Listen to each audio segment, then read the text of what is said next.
또 묻지마 난동, 위협받는 일상. 차를 몰고 백화점에 돌진해서 5명을 치고서 흉기를 휘둘러 9명을 찔렀습니다.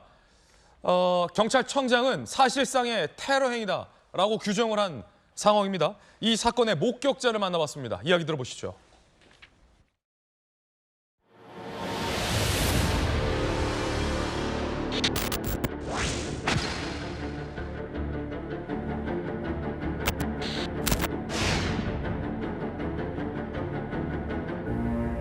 버스 내리자마자 모닝차가 박살이 나 있는 거예요. 소방관 아저씨들이랑 경찰 아저씨도 엄청 많고 교통사고 났나 보다. 할머니 한 분이랑 아줌마 한 분인 것 같은데 피 흘리고 쓰러져 있길래 이거는 100% 칼부림인 것 같은데 그 당시에 경찰관 여러분이랑 소방관 여러분 망치 같은 거랑 제압봉 들고 막 뛰어가는 거 이제 잡으러 가는 상황이고 쓰러진 분들은 비명이나 그런 의식이 없는 상태였고 소방관 분들이랑 직원분들이 나가라고 통제하는 상황에서 나간 상황이었어요. 이번 흉기 난동은 지난 신림동 흉기 난동보다 피해가 더 큽니다. 그리고 인구가 더 밀집돼 있는 서현역 인근의 백화점에서 이 흉기 난동 사건이 벌어졌다는 점에서 주목됩니다. 어떤 사건인지 함께 보시죠. 사건의 개요입니다. 이번엔 백화점 흉기 난동. 어제 오후 5시 55분쯤 서현역 인근의 유명 백화점입니다. 피의자 A씨 22살 모닝 차량을 몰고 인도로 돌진합니다. 이미 이 차에 5명이 치였고요. 차량이 멈춰서자 용의자 A씨가 차량에서 내려서 흉기를 들고 백화점 1, 2층에서 흉기를 난동을 벌입니다. 결국 이 흉기에 9명이 찔려서 부상당했고 중태에 빠진 환자까지 나왔습니다. 경찰은 현장에서 이 용의자를 긴급 체포했고 살인미수 혐의를 적용할지 검토 중에 있는 상황입니다. 묻지마 흉기 난동 사건이 발생한 이 서현역 인근의 백화점 1, 2층에 어떤 형태로 되어 있는지 범죄 현장을 저희가 재구성해봤는데 함께 보시죠. 자, 이렇습니다. 1층과 2층에 고가도로가 있고요. 22살의 용의자 최모 씨가 이 모닝 차량을 몰고 2층 고가도로 인도로 돌진을 합니다. 이미 이 과정에서 인도에 있었던 행인 5명을 모닝 차량으로 덮쳤습니다. 그리고 차량이 멈춰서자 22살 최모 씨는 흉기를 들고 백화점으로 곧장 들어갑니다. 에스컬레이터를 타고 2층에 내려오자 1층에 내려오자마자 1층 백화점 로비에서 눈에 보이는 사람을 무차별적으로 9명에게 흉기를 휘두르게 됩니다. 자, 현장 영상을 보시면 지금 보시는 것처럼 모자를 쓰고 선글라스를 쓰고 검은색 선글라스를 쓴 채 마스크를 쓴 이 최모 씨가 무차별적으로 백화점 1층을 뛰어다니면서 흉기로 사람을 찌르는 모습도 CCTV에 포착이 됐고요. 자, 지금 보시죠. 흉기를 들고 굉장히 마치 신이 난 것처럼 흉기를 휘둘렀다라는 목격자 진술도 오늘 조간신문에 보도되고 있습니다.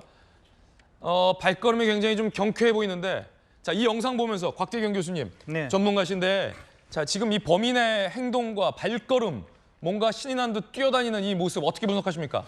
네, 상당히 충격적인 사건이고요. 그리고 이제 이 사람 같은 경우는 지금 현재 그 행동하는 그런 어떤 모습에서는 상당히 자기는 이제 확신에 차 있는 그런 모습입니다. 예. 그런데 이번에 이제 피해자들이 우리가 어떻게 특정을 할 수가 없습니다. 이런 것들을 갖다 이제 무차별 범죄라고 하는 이유가 20대의 남성, 여성 그리고 이제 70대의 여성까지 어떤 뭐 성이라든지 연령이라든지 직업이나 이런 거에 아무 상관없이 이런 범죄를 저질렀기 때문에 이것은 피해자에게 어떤 초점을 맞추는 것이 아니라 가해자에게 상당히 문제가 있다. 그런데 자기 나름대로는 상당히 확신에 차서 이런 범행을 하고 저런 범행을 하는 모습은 전혀 망설이거나 주저하지 않고 굉장히 자기 나름대로는 자신감에 차 있는 그런 모습을 보인 것이 상당히 충격적이다. 그렇게 볼 수 있는 겁니다. 얼마 전 신림동에서 묻지마 흉기 난동 사건이 있었는데 네네. 경찰은 아직 모방 범죄인지 아닌지에 대해서 면밀히 검토 중입니다. 전문가께서 보시기에는 어떻습니까? 사실 신림동 사건이 발생한 이후에 13일이 지난 사건입니다. 예. 그래서 이제 뭐 대한민국에 사는 사람이라면 여러 가지 다양한 뭐 언론이나 여러 가지 이제 보도 정보들을 통해 가지고 신림동 사건에 대한 내용들을 알 수밖에 없는 그런 상황이 있고요. 그래서 이 사람 같은 경우도 분명히 신림동 사건의 영향을 일부는 이제 받았을 거다. 그런데 이 사람이 이런 행동을 하게 된 이제 결정적인 이유, 이 예. 사람 개인적으로 이런 행동을 할 수밖에 없었던 바로 직전에 어떤 촉발을 한 그런 요인이 뭔지 그런 것들을 빨리 수사를 통해 가지고 이제 파악할 필요가 있지 않나 그렇게 생각을 합니다. 시민들은 이 모방 범죄 가능성에 상당히 우려하고 있는 그런 상황입니다. 또 다른 목격자도 저희가 만나봤습니다. 이야기 들어보시죠. 당장 1층이 백화점하고 연결돼 있어서 사람들이 갑자기 물밀듯이 막 우르르 막 다 나오면서 신발 막 잊어버리고 막 이러면서 막 다 막 우르르 막 넘어지면서 나오는 거예요. 백화점 내부에. 근데 둘이 아니라 어떤 사람이 나오더니 칼 맞아서 피를 엄청 흘리고 있다. 빨리 피하라고 다 사람들이 도망가 이런 말을 많이 했어요. 경찰 119 소방서 이런 차들이 막 수십 대가 와가지고 현장에 폴리스 라인 치고 또 제 2차 사고가 발생할 수 있으니까 빨리 피하라고 밑에 지하철이 연결돼 있어서 지금 한참 퇴근 시간이 발생된 것 같아요. 계속 반복적인 뉴스가 나오고 있잖아요. 너무 안전하지 못한 이 환경이 너무 충격이었어요. 관악구 신림역 인근에서 묻지마 칼부림 사건이 벌어진 지 13일 만에 또다시 불특정 다수를 상대로 한 묻지마 칼부림 사건이 발생한 겁니다. 지난번보다 피해 규모는 더 큽니다. 김광선 변호사님, 네. 검사 출신이시잖아요. 어떻게 보십니까?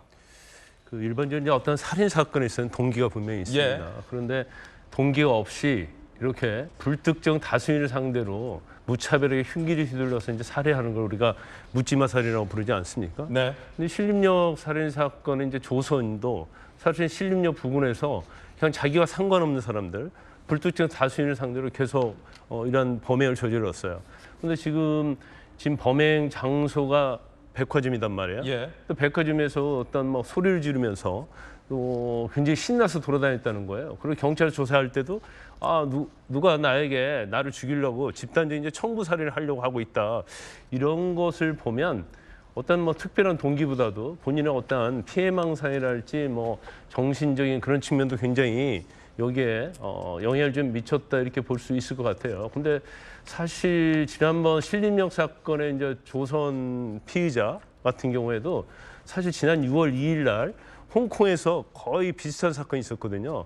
그 백화점에서 1층에서 흉기를 구입해서 2층에 이제 화장품 가게에 가서 또 무차별적으로 이런 흉기를 휘둘러서 2명을 또 살해한 사건이 있었어요. 그러니까 이런 것들이 이제 언론에 보도되면서 실질적으로 사회가 좀 격리돼 있고 단절돼 있고 본인의 어떤 정신적 부분뿐만 아니라 여러 가지 어떤 컴플렉스 요소를 갖고 있는 것들이 예. 결과적으로 이제 다른 사람을 향하게 되는 거고 다른 사람을 이제 죽이고 싶은 욕망 이런 것들이 있는 거예요. 그래서 지금 이 사건도 보면 사실 전날 미리 흉기를 구입했다는 거 아닙니까? 그렇습니까? 그러면 정신적으로 우리가 문제가 있다고 추정한다 하더라도 그 과정에서는 아무런 문제가 없는 거예요. 그러면 이렇게 계획된 범죄, 묻지마 이런 것들이 사실은 사회에 미치는 충격이 엄청나고 볼 수 있고 사실은 주위에 뭐 통화도 좀 해봤는데 다들 정말 밖에 나가기가 무섭다 이런 예. 얘기를 많이 하고 있어요. 그래서 참 어떤 사회적 시스템이 이런 것들을 어떻게 방지할 것이냐도 굉장히 중요하지만 시민들 입장에서는 걱정스러울 수밖에 없죠. 근데 이게 또 막을 예. 방법이 또 마땅치 않다는데 문제가 알겠습니다. 있죠.